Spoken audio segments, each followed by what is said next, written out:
رسول الله أشهد أن لا إله إلا الله وأشهد أن محمدا عبده ورسوله أما بعد باب مواقیت الصلاة نماز کے وقتوں کی تفصیل اور نماز کے اوقات کے مسائل چل رہے تھے. ایک آدھ حدیثیں اور باقی ہیں. اس کے بعد باب الاذان شروع ہوگا یعنی اذان کے مسائل. آج ہمارے سامنے جو حدیث ہے وہ حضرت عبداللہ ابن عمر رضی اللہ تعالیٰ عنہما سے مروی ہے. کہتے ہیں ان رسول اللہ صلی اللہ علیہ وسلم قال کہ پیارے نبی صلی اللہ علیہ وسلم نے ارشاد فرمایا لا صلاة بعد الفجر الا سجدتين اخرجه الخمسة الا النسائی. وفي رواية عبد الرزاق لا صلاة بعد طلوع الفجر الا ركعتي الفجر.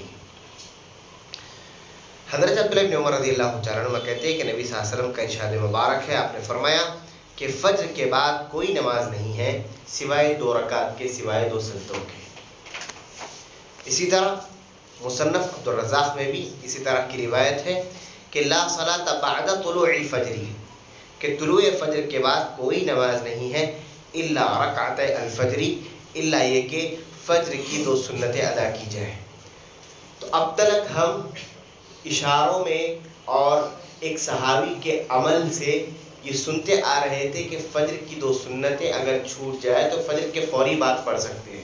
لیکن یہاں پر صاف لفظوں میں ہے کہ فجر کی نماز کے بعد صرف فجر کی سنتیں ہی پڑھ سکتے ہیں. نبی صلی اللہ علیہ وسلم نے فرمایا.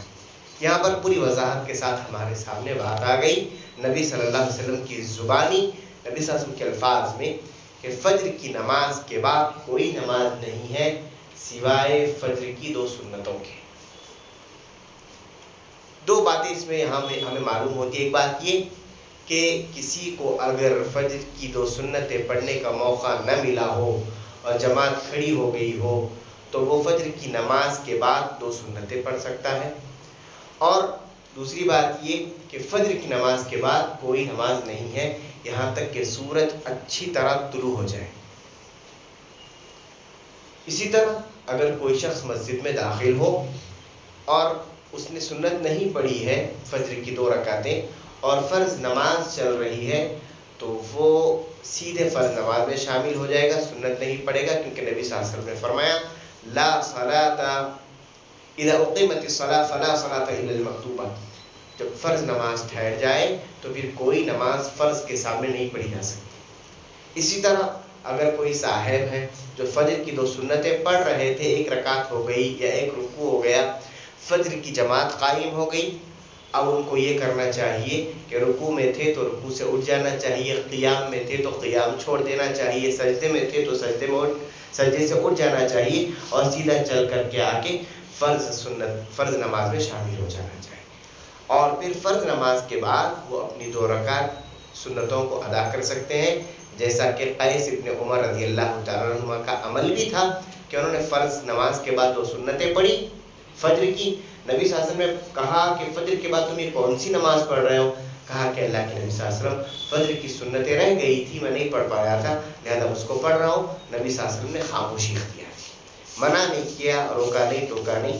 تو اس حدیث سے پوری وضاحت کے ساتھ بات سامنے آ گئی کہ فجر کی 2 سنتیں فرض نماز کے بعد بھی پڑھ سکتے ہیں، عادتاً نہیں. کوئی آدمی اس کو عادت نہیں بنا سکتا. کبھی 6 مہینے میں، کبھی لمبے وقت میں ایسا اتفاق ہو تو وہ فجر کی سنتوں کو چھوڑنے کے بجائے اس کو پڑھ سکتا ہے، یا تو فرض نماز کے فوری بعد پڑھے یا اشراق کے بعد بھی وہ پڑھ سکتا ہے.